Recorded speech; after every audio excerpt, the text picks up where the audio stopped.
Welcome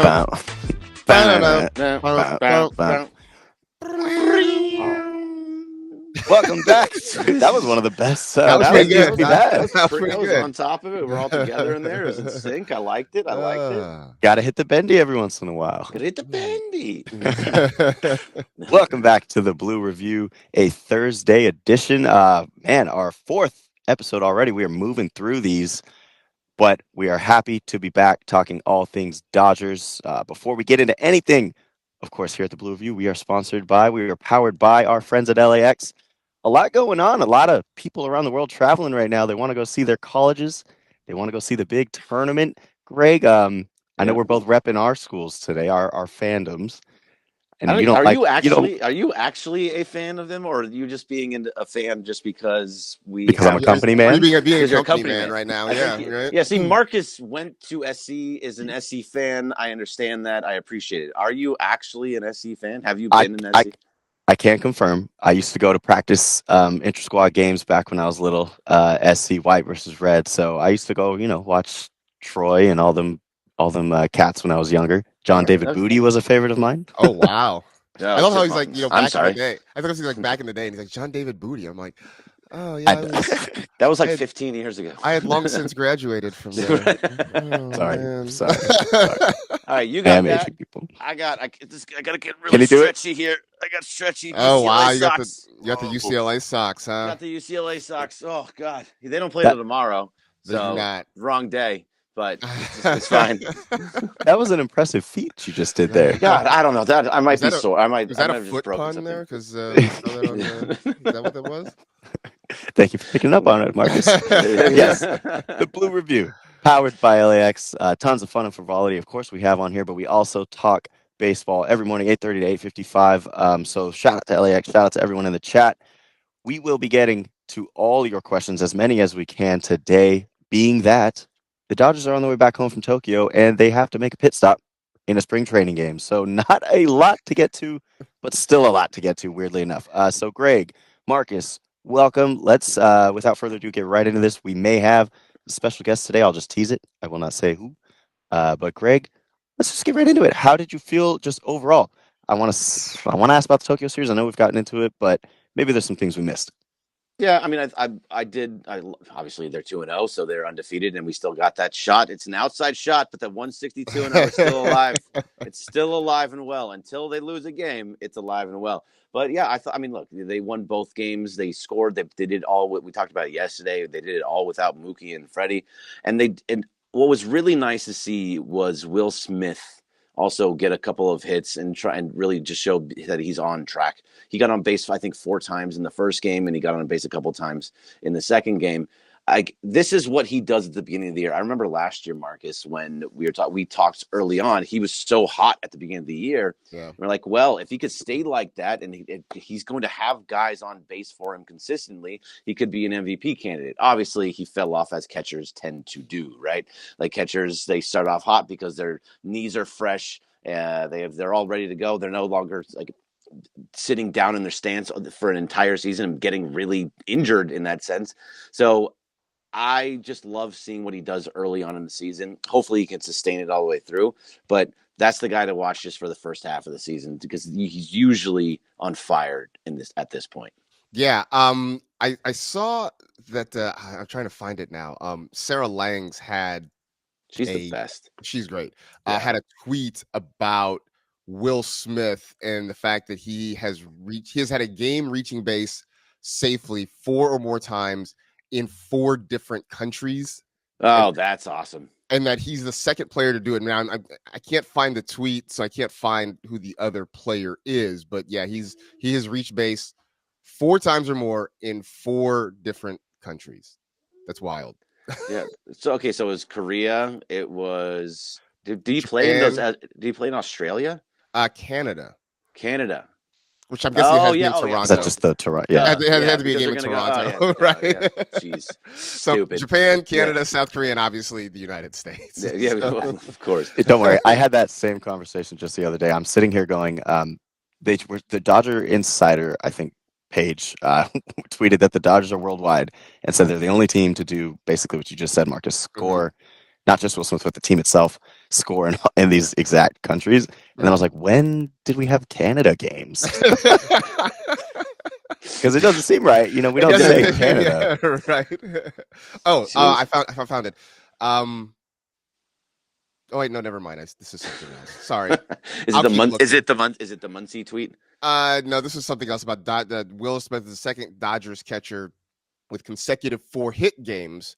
But this is from last year, so I'll keep searching. I'll let you know if I find it, because other than that, we got a lot of time to fill and not a lot of content today. So Max, speaking of Sarah Langs, Max Muncy this was on after the first game that he got before the series started in Japan, said Max Muncy has at least one hit in the US, Canada, Mexico, and South Korea. If he gets a hit in Japan, which he did, he joined this list of major league players with a hit in 5 countries' territories: Xander Bogaerts, Paul Goldschmidt, Edgardo Alfonso, and Max Muncy. That's it. That's the list. Edgardo Alfonso is a name I've not heard in many, many years. It's been quite some time. He was with the Mets, right? Yeah, that's for a long time. Yeah. Mm-hmm. Crazy. Also, if you're in the chat right now and you want to talk about basically anything, because we're talking about spring training, there's no games to talk about. We can kind of just do kind of whatever. I'm gonna keep track of the chat. Parker and Marcus will as well. If you got anything in there, please just throw it out there, and we can use what you're talking about. I do see one from Ruben Flores, who's asking, will we see James Outman for any considerable time this season? Are you talking to us? Talking to me? What's up, Bueller? That was a weird thing to do, Parker. I think we lost Parker. All right, why don't you take yourself off until you figure it out? But we. Yeah, there we go. Sorry, the mic keeps cutting out. Gotcha. We will. So James Outman. Personally, I don't think we'll see a lot of James Outman. I think he's going to come back up. He will be with the Dodgers for a little bit. I think he's going to get some time, but unless he figures it out in AAA, he was just optioned to AAA along with Landon Knack and one other, Matt Sauer. So unless he's just destroying the ball in AAA and also playing great defense, which he normally does, I just don't see him here for a long period of time. Now, the Dodgers do need outfield. They need a lot of outfield help because this outfield defense, as we've talked about, Marcus, is not the greatest that it's ever been. Yeah. I think that's one of the poorest parts of this team is the outfield defense. So he could make his way back up. Unless he hits, I just don't see him doing it. I think the only way, and fingers crossed that the only way we really see him for a significant amount of time is if someone's hurt. I mean, I think that's kind of it, and obviously, we're hoping that is not the case. Injuries obviously happen, but I think the only way we see a lot of James Outman is if there's somebody in the outfield that goes down and they need his bat and they need his glove for an extended period of time.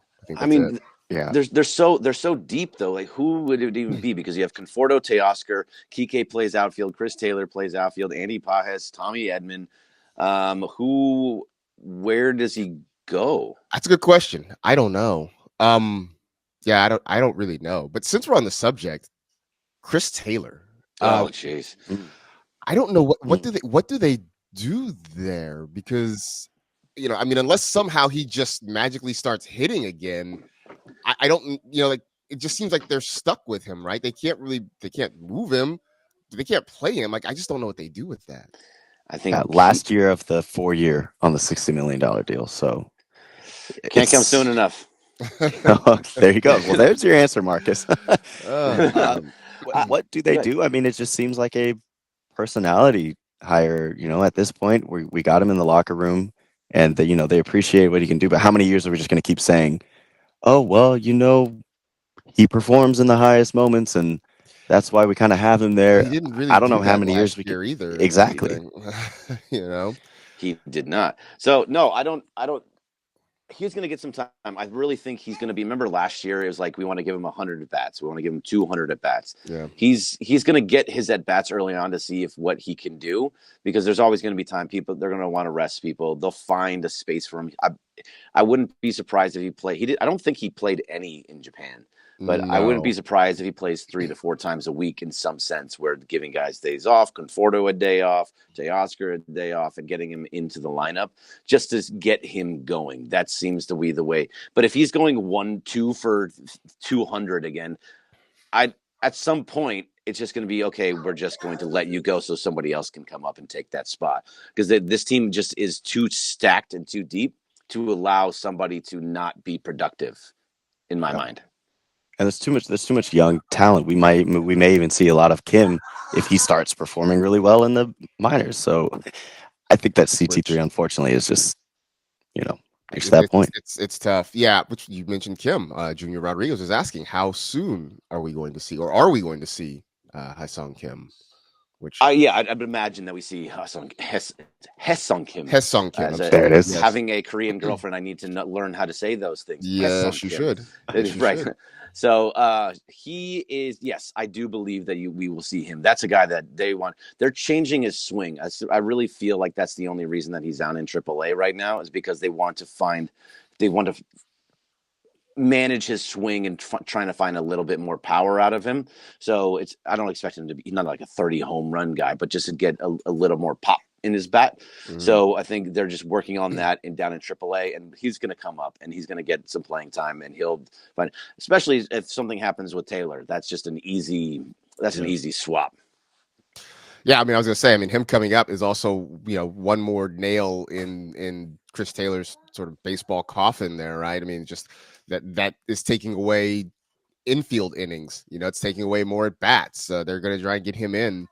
So it just seems like it's a tough spot there. But I mean, I'm curious. I know that, we saw a little bit of him in spring training, and he looked like a guy who you see what the Dodgers see in him, but definitely there's some small tweaks that need to be made. So I'm curious how that sort of works out and when we see him exactly. Yeah. I mean, you could trust the Dodgers, especially with young talent on the defensive end, to really get them performing well.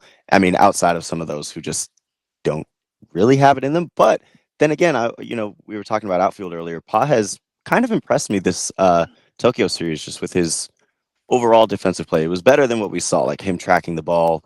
We didn't see any errors. You could correct me if I'm wrong, but I don't believe we saw any out of Pajes. So I think that with somebody like him, you can trust that Dodgers coaching staff to really make the best out of them defensively, and we'll see how that bat looks. Yeah. So I didn't see any. He didn't have any errors. You're right. He didn't. But there were a couple fly balls in the center field that he just had a little bit of happy feet and kind of, a little bit of adventure out there. But he played a decent center field. I think that's something that he's really working on hard to get back into. But yeah, he's still not a great defensive. He just has a cannon for an arm. He's got a cannon for an arm. He's got a big bat, and those two things will keep him around for a while. But yeah, I think defensively on fly balls, it's always going to be a little bit of a circus. You just got to be prepared for that. I wouldn't expect like Gavin Lux flying into the wall type stuff, but it's still not great. Yeah. So another question from the chat. I like this one. Kind of transitioning from Junior Rodriguez again, transitioning to the pitching side. When do you think we will see Dustin May make his return? Everything's been looking good, and the reports have been looking good, so we're expecting soon. But Greg, did you hear anything or see anything otherwise?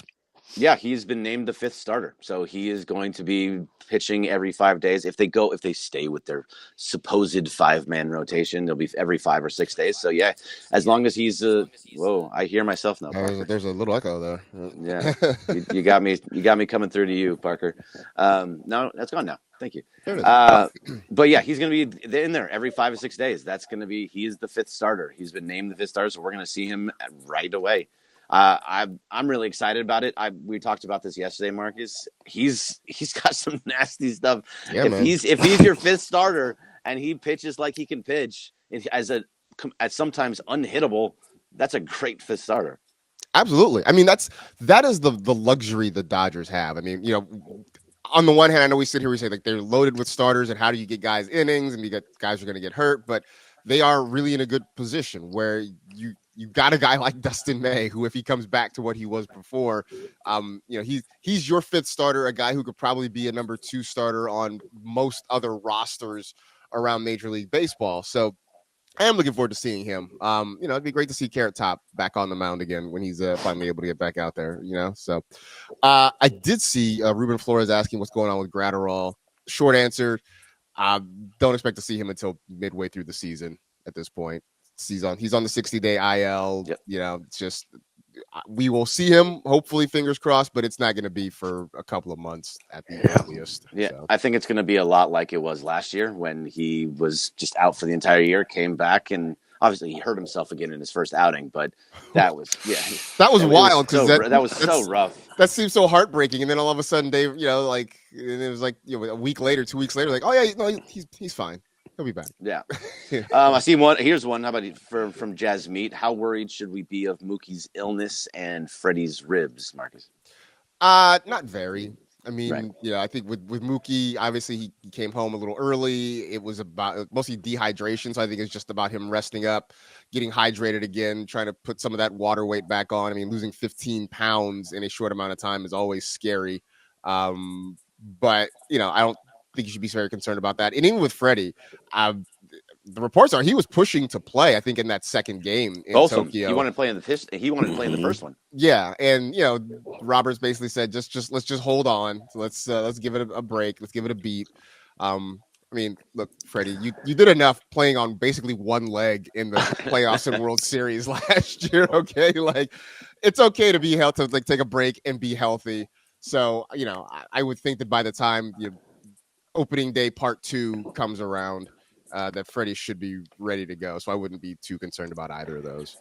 So I think he will. Yeah, he's going to be playing. I agree, Marcus, by the time this opening day number 2 comes around. But I mean, when Doc, as we would say last season, when he says something's not as severe, then I think maybe we should raise our eyebrows. Should pay attention. Yeah. He tore the rib cartilage in October, and the fact that he tried to go through it and it was enough discomfort to be like, okay, let's take rest. There should be some caution there. Dodgers, of course, are going to be okay, even if he has to miss a week or two, which he's going to have a chance for extra break with these spring trainings and stuff. But yeah, I think just based off of the pattern of Dave Roberts, unfortunately saying, yeah, it's no worries, he'll be fine. We might need to be a little worried, but then again, it's Freddie. He could play on a broken hand essentially, and he'll still fight. He had so many injuries last year, right? The hand, the leg, he still played like 150 games or something like that, 147 games, and played well. I mean, like remember early in the season when he was sort of like he was slumping for Freddie Freeman, right? When like he was hitting, when he's hitting like 270, 275, and we're sitting here like, what's wrong with Freddie Freeman? Like something's wrong. Yeah. Right? I think that says a lot about who he is. So yeah, I'm with you guys. He's going to be just fine. It was definitely procedural. He'll be back, and these extra spring training games maybe will help out to give him a little bit of extra rest. Yeah. He'll be back. Mookie will be fine. If anybody's going to put the weight back on and get back to being in playing shape, it'll be Mookie. That just seems good. But with Freddie though, let's say he's going to be in his 4th year with the Dodgers. I think he played 10 or 11 with the Braves. If he plays another like 3 years and he's at 7 years and they win 1 or 2 more World Series, does he retire as a Dodger or a Brave? Or in the Hall of Fame? He's going into the Hall of Fame. He's going to the Hall of Fame for sure. Does he go in as a Dodger or a Brave? That's a good question. I mean, selfishly, we're all biased here. I'm going to say Dodger. Yeah, from the LA area. From Orange County. Shout out Fountain Valley. Yeah, he's from Southern California. Yeah. He obviously, I mean, again, like without going through the big moments of Freddie Freeman's entire career, I think the way I'll always remember him is holding the bat up in the air after the grand slam in game 1. Like that to me is the signature Freddie Freeman career moment to this point. I mean, obviously there's hopefully many more years to come, but right now that's it for me. So that might be the most iconic hit in baseball history. I understand bias, the recency bias and all that stuff. I get it. But at the same time, bottom of the 10th, bases loaded, Dodgers, Yankees, World Series.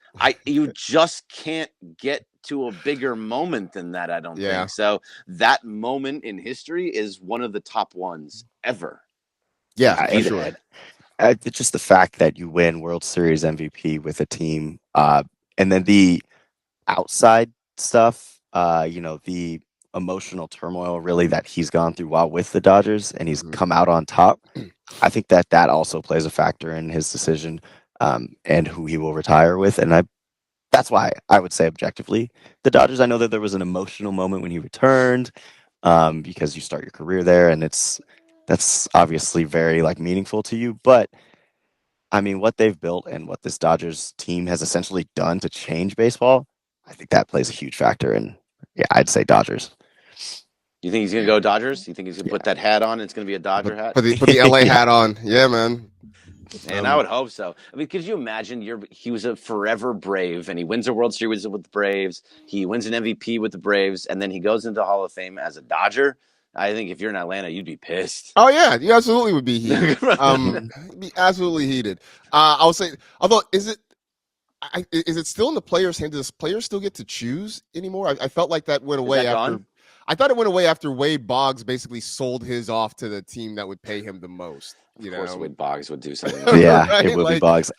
Unfortunately, I'll bring this back to a P. Bell answer, but I know that Guerrero specifically chose Angels over what would have been the Expos. Yeah, I guess the Nationals. Would it be a it Nationals? would have been the Nationals. Yeah. I mean, well, one, yeah, him going in as a national would have looked weird because he never actually played for the Nationals.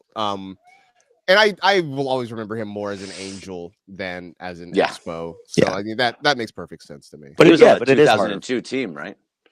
No, he came after. Yeah, he came after, but he won the MVP. I think it was 2005. Yeah.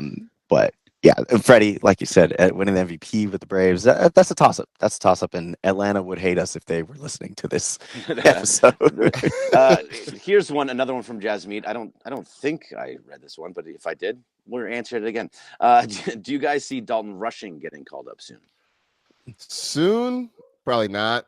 At some point during the year, I do think we're going to see him come up and get some at bats, but I don't know how soon it is necessarily going to be. I mean, again, it's hard. If you are in AAA to start this year, it's just hard to find your way up to the big club because where are you going to play? How are you going to get consistent at bats? And so I think for a lot of these young guys, unfortunately, right now, some of their pathways are blocked. But at some point we will definitely see Dalton Rushing. I don't know if it'll be for another couple months or so, though. Yeah, he's kind of blocked, right? And it's also they tried him out in the outfield to get him ready. So like, hey, we can bring you up and make you an outfielder.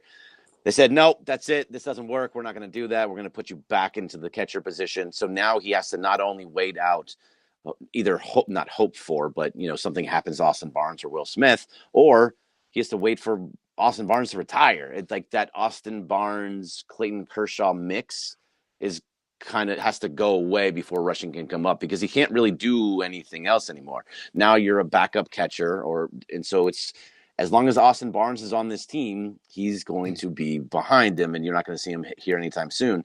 I think it's going to be one of those things, like I was saying, Kershaw, Barnes kind of move their way out, and then he comes up as a backup catcher, or possibly you move somebody, like when Freddie goes, you move Will Smith to the first base spot a couple of years down the line when he just isn't great to be catching that long for as long as he is and play that many games, as many as he does. And then he comes up. But a full-time job for Dalton Rushing doesn't seem likely for quite some time. Yeah, and any young player at that. Yeah, you know what? And I know we're almost out of time here, and maybe this is a question we hit up Bruce Kuntz for. Sure. At some point, do you think they move Hunter Fiducia? Yeah, there's that too. Yeah, Fiducia. He's still hanging around. Like I'm looking at him, he's 27.